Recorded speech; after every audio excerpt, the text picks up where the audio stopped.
All right, hey, what's up, Pickleball Nation? Welcome back to Pickleball Warriors. I'm Brian. Thanks for coming back and joining us again. Hey, we've got just a couple stories we want to share with you today. Some local news, some national news, along with a paddle review.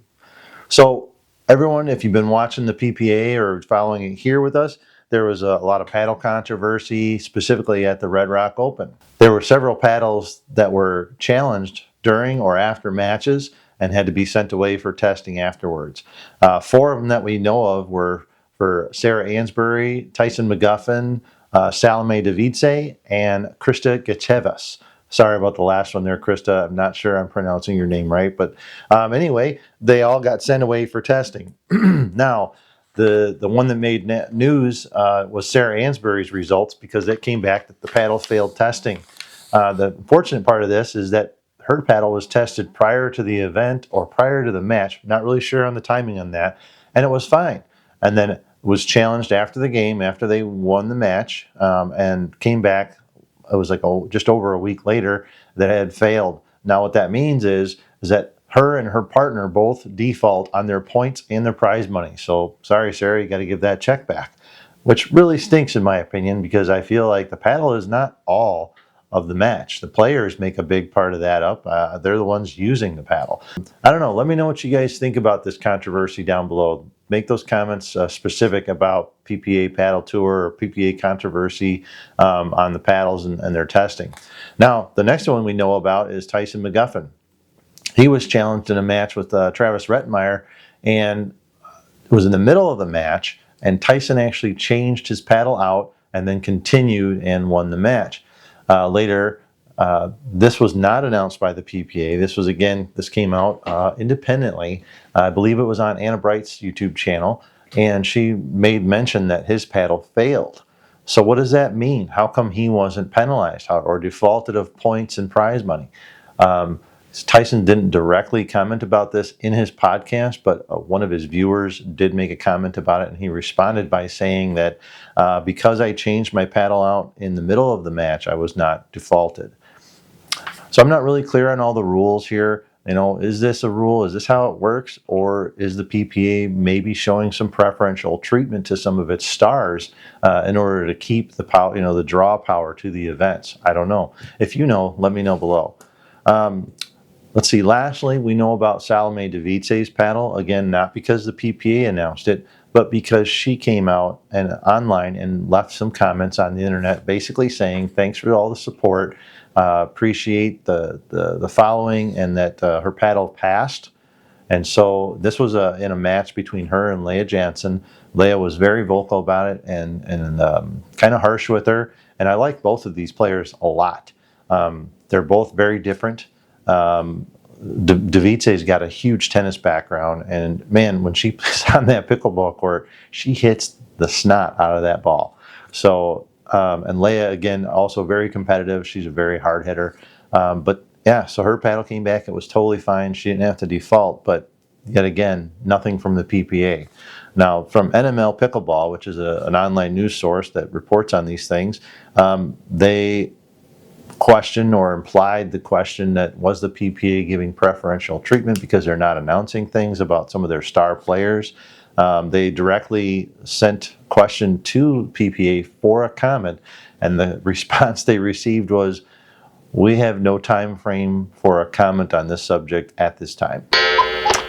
Not the best way to handle that, I think, but maybe they just don't know what to say right now. But they better come up with something, because if it happens again, I can bet that there's going to be some backlash, both by players and fans. So, all right. Hey, breaking news. This is for the Northern Illinois area, specifically around Rockford Loves Park. The Victory Sports Complex has been sold and will now be an indoor pickleball venue. That's right. You heard it here first on Pickleball Warriors. This 54,000 square foot complex, which used to originally be home to the Victory Tennis Club way back in the day, is now going to be home to 15 indoor pickleball courts, along with a full restaurant and bar with as many as 33 beers on tap, if you're a beer drinker. They hope to have the total project completed by June of 2024, but documents filed with the City of Loves Park state that they hope to have pickleball available much sooner so that the players can come and use the facility. Now I'm speculating here, but I hope that they're implying that this is going to be ready for our fall winter season up in Northern Illinois, which would be just awesome. Can't wait to see how this story develops. The Victory Sports Complex goes way back. I learned to play tennis there when I was 13 years old, and that was after its heyday, meaning that I think they were open in the 70s and 80s, and they were one of the go-to places for tennis in this area. Really very exciting news.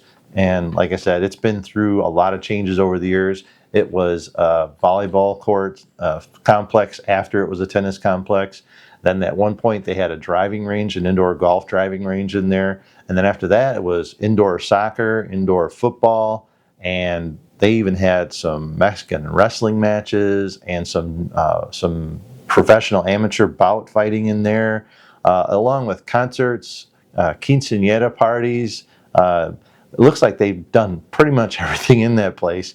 But now the new owners will take it and make it the golden pickleball courts for the Northern Illinois area. We can't wait, guys.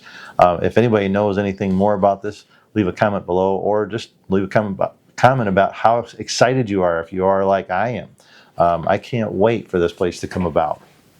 So, all right, guys, thanks for sticking around. Now we're going to get to the paddle review. So this week we're going to be talking about my new Gearbox GBX. I've been playing with this paddle for about 3 weeks now. Can't wait to tell you about it. So this is Gearbox's first dive into the honeycomb core market with a carbon fiber face. Gearbox bills this paddle as a power-based paddle with great control. And I got to tell you, I was pleasantly surprised when I picked it up. Let's get over to the specs and talk about that. So the paddle is 16.5 inches long. It's about 7.38 inches wide and 8.5 ounces in weight. The grip is about 5.5 inches long, 4 inches in circumference, which is great because I like to overgrip mine to make them a little bit thicker. So there's room to do that. It's got the Toray T700 carbon fiber face, and the way Gearbox labels it is it's a carbon fiber unidirectional face. Didn't find out exactly what they meant by that, but it is listed as such on their website. And it's not a thermoformed paddle. This is a multi-ply, 8-ply construction design, and they emphasize that they put the additional layers in certain places for strength, specifically the throat, which transitions into the handle, which gives it great strength and durability.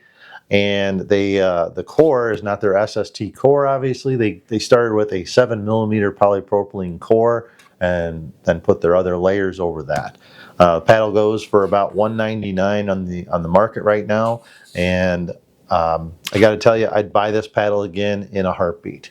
Very satisfied with the play, very solid strikes on the ball, whether it's a drive, comfort and control feeling when you're dinking. Just makes fantastic shots. And as you can see, I've weighted mine a little bit already, just to basically stretch out that sweet spot. And I can totally feel it. My game has definitely improved. Been very satisfied with this paddle. I would recommend this to everybody who's getting into that either intermediate phase to advanced phase in their game, as being the last paddle you'll play with possibly again. Who knows what the future will bring, right? But very excited about this paddle. If you saw one of our prior videos with Lauren, she's a Gearbox rep and sponsored player, and that's how I got hooked up with this paddle, because I was not going to spend the money on this without being able to try it first, and we just don't have any stores around here that carry them. So was very happy that she showed up to play one day and had her bag with her with all her demos. And after I played with it, raved about it to a bunch of people, and now I've seen Lauren again and she's playing with this paddle. So, and this is also the paddle of choice for Michelle Esquivel, who's a pro on the PPA tour, if you follow that, as well as Barry Waddle.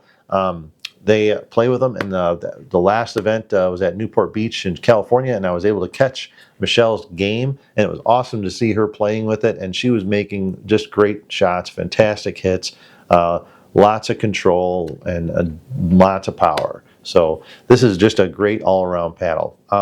If you want any more information about this, or if you want to get hooked up with Lauren, just drop me a link or a comment below, and I'll send you a link to get in touch with her and set up a paddle demo.